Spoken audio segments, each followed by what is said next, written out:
उस रात चौपाल पर बैठे लोग सिर्फ बातें नहीं कर रहे थे, बल्कि डर को जी रहे थे।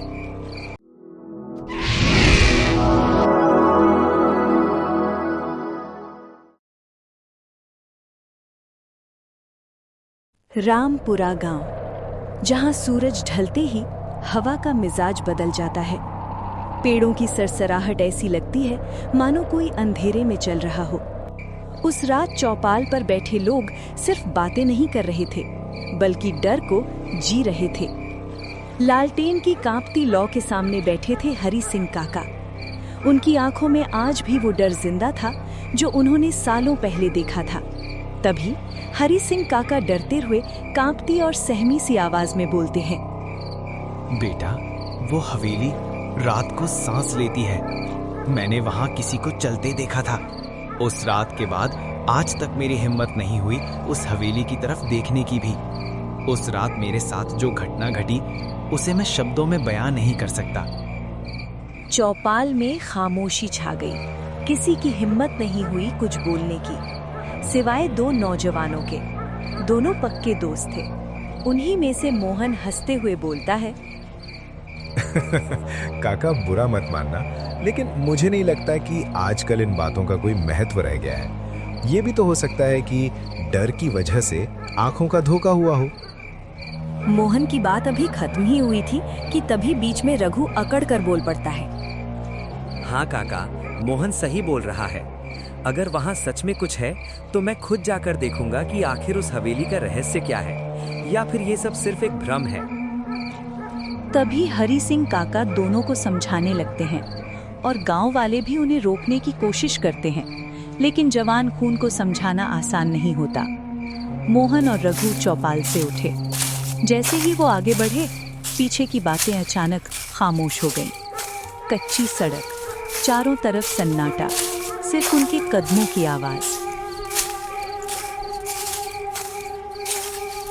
जब दोनों अपने अपने घर के पास पहुंचे तो बिना कुछ बोले अलग हो गए, पर उनके दिलों में डर पहली बार दस्तक दे चुका था।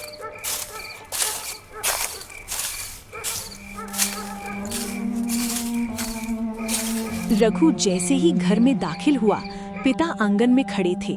जैसे ही पिता की नजर रघु पर पड़ी, वो रघु को रोककर फटाक से तेज आवाज में बोल पड़े, कहाँ गया था इतनी रात में? ये कोई घर आने का वक्त है? और गांव वाले तेरे बारे में क्या क्या बोल रहे थे, कुछ पता भी है? अपने पिता की ये बात सुनकर रघु एकदम से डर जाता है।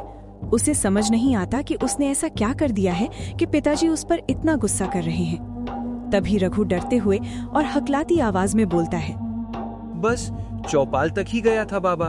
मैंने तो किसी से कोई झगड़ा नहीं किया और नहीं किसी से कुछ गलत कहा है। तो फिर ये किसने कहा कि तू हवेली में जाकर उसके रहस्य को जानने की कोशिश करेगा? याद रख बेटा, उस हवेली का रास्ता जिंदा लोगों के लिए नहीं है। पिता की फटकार सुनकर रघु चुपचाप अंदर चला गया, लेकिन बाहर हवाओं की आवाज तेज हो चुकी थी, मानो वे हवाएं कोई रहस्य उजागर करने वाली हों। उस रात घड़ी ने ठीक 10 बजाए थे। पूरा गांव सो चुका था, लेकिन रामपुरा के 2 घरों में नींद को आने की इजाजत नहीं थी। वे दोनों घर थे रघु और मोहन के। रात का अंधेरा और घना होता जा रहा था और कुत्तों के भौंकने की आवाज गूंज रही थी। अंधेरे कमरे में बिस्तर पर पड़ा था रघु। आंखें बंद थीं, पर दिमाग जाग रहा था। छत की ओर देखते हुए उसके कानों में बार बार वही शब्द गूंज रहे थे, भूतिया हवेली। आखिर उस हवेली में है क्या? सच में कुछ है या सब डर की कहानी? अगर कुछ नहीं है तो गांव वाले इतना क्यों डरते हैं? रघु को क्या पता था कि उस हवेली की दीवारों में सदियों पुराना एक ऐसा रहस्य दफन है जो आज भी सांस लेता है और मौका मिलते ही जाग उठता है। दूसरे घर में मोहन भी करवटें बदल रहा था। नींद उसकी आंखों से कोसों दूर थी। उसका दिल मान रहा था कि कुछ गलत होने वाला है, पर दोस्ती का घमंड डर पर भारी पड़ रहा था।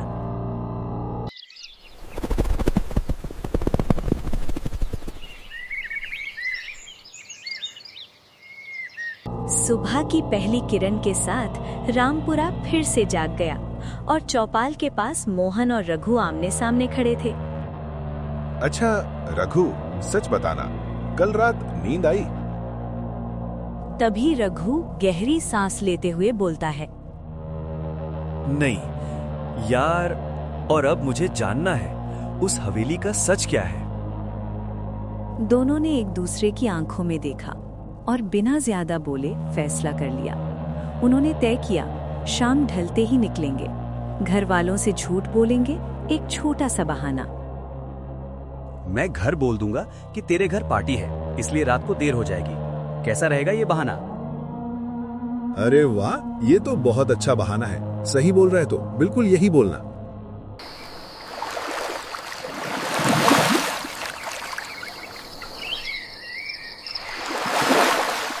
दिन बीतता गया। सूरज धीरे धीरे झुकने लगा और जैसे जैसे रोशनी कम होती गई, हवाओं में अजीब सी ठंडक घुलने लगी। शाम होते होते आसमान लाल से काला होने लगा। पेड़ों की परछाइयां लंबी हो गईं और रामपुरा के बाहर अंधेरे में खामोशी से खड़ी थी भूतिया हवेली। उन्हें क्या पता था, आज की शाम सिर्फ एक पार्टी का बहाना नहीं, बल्कि उनकी जिंदगी की आखिरी सामान्य शाम होने वाली है। जैसे ही अंधेरा गहराने लगा, रामपुरा की गलियां एक एक करके खामोश होती चली गई। घर के दरवाजे बंद हो गए, लालटेन की रोशनी भी बुझने लगी। उसी खामोशी में मोहन और रघु धीरे धीरे गांव की सुनसान गलियों से निकलते हुए गांव की आखिरी सीमा पार कर गए। गांव से बाहर निकलते ही चारों तरफ सिर्फ घना अंधेरा था। न कोई आवाज, न कोई रोशनी, सिर्फ काली रात और कच्ची सड़क। भूतिया हवेली गांव से लगभग 1 किलोमीटर दूर थी। अभी दोनों ने मुश्किल से 500 मीटर का ही सफर तय किया था कि अचानक उस अंधेरे में एक पीली सी रोशनी टिमटिमाती दिखाई दी।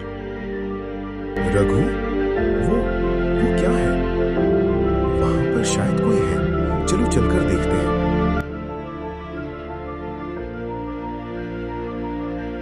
जैसे जैसे वो आगे बढ़े, कच्ची सड़क के किनारे एक पुराना सा ढाबा दिखाई दिया। टीन की छत, बांस के खंभे और एक अकेली लालटेन। ढाबे के आसपास भी कोई नहीं था, न कोई गाड़ी, न कोई आदमी। बस एक बूढ़ा सा ढाबे वाला चूल्हे के पास बैठा था। अरे काका, 2 चाय देना, और हाँ, थोड़ी जल्दी करना। ढाबे वाला धीरे धीरे खड़ा हुआ। उसकी आंखें कुछ ज्यादा ही गहरी थीं। फिर वो ढाबे के अंदर गया, 2 चाय लेकर आया और दोनों की मेज पर रख दी। आश्चर्यजनक प्रश्न चिन्ह उठाते हुए बोला, इतनी रात किधर जा रहे हो बेटा? मोहन और रघु दोनों ढाबे वाले की तरफ देखने लगे। तभी मोहन बोला, बस आगे ही जा रहे हैं। जैसे ही उसने ऐसा कहा और उसके चेहरे व हाथ के इशारे मिलते ही ढाबे वाले की नजर सीधे उस रास्ते पर गई जो भूतिया हवेली की ओर जाता था। ढाबे वाले ने जैसे ही भूतिया हवेली की ओर देखा, उसके चेहरे के हाव भाव बदल गए। वो चेतावनी भरी नजर से रघु और मोहन की ओर देखने लगा और देखते ही देखते बोला, उस तरफ मत जाओ बेटा, रात में वो रास्ता लोगों को वापस नहीं लाता। जैसे ही चाय वाले के मुख से ये शब्द सुने, चाय के प्याले उनके हाथों में कांपने लगे। हवा अचानक ठंडी हो गई।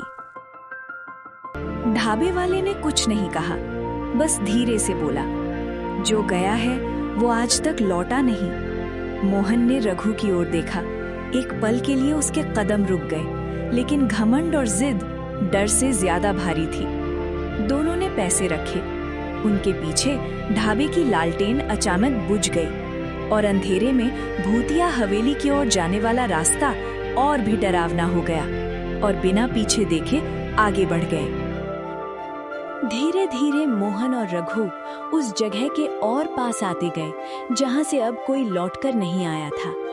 अंधेरे में वो हवेली अब साफ दिखाई दे रही थी। टूटी हुई दीवारें, झुके हुए दरवाजे और हवेली की खामोशी जो कुछ ज्यादा ही बोल रही थी। हवेली और दोनों दोस्त आमने सामने खड़े थे। तभी एक काली बिल्ली अचानक अंधेरे से निकली। उसकी आंखें लाल थीं, बाल खड़े हुए थे और गुस्से से वो सीधी उनकी ओर झपटी।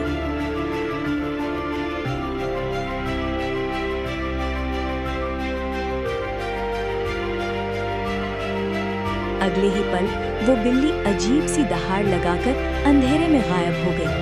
मोहन के हाथ पांव कांपने लगे। भाई रघु, मुझे ठीक नहीं लग रहा। चल वापस चलते हैं, ये संकेत अच्छे नहीं हैं। मोहन की बात पूरी भी नहीं हुई थी कि हवेली की छत पर एक काला कौवा जोर जोर से बोलने लगा।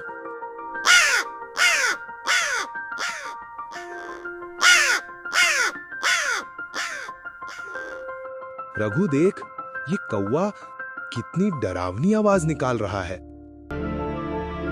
अरे यार मोहन, अब तो बिल्ली और कौवे से डरने लगा। चल अंदर, सब हमारा भ्रम है। और यही उनकी सबसे बड़ी गलती थी। दोनों ने हवेली के अंदर कदम रखा। दरवाजा अपने आप जोर से बंद हो गया। हवेली के अंदर अंधेरा और गहरा हो गया। दीवारों से अजीबोगरीब आवाजें आने लगी। दोनों दोस्त डर के मारे कांप रहे थे। अब भागने का कोई रास्ता नहीं था। मोहन और रघु चिल्लाते हुए, कोई है क्या? अरे कौन हो? और तभी अंधेरे से एक काली परछाई धीरे धीरे उभरी। उसकी कोई शक्ल नहीं थी, बस आंखें थीं जलती हुई। उसे देखते ही दोनों की रूह कांप गई। अगले ही पल वो परछाई उन दोनों पर टूट पड़ी।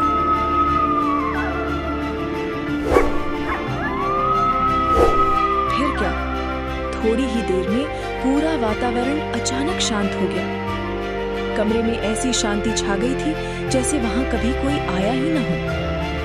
हवेली के उसी कमरे में फर्श पर रघु और मोहन जख्मी हालत में पड़े हुए थे। मोहन और रघु साथ में गए थे, लेकिन उस रास्ते से कभी वापस नहीं लौटे।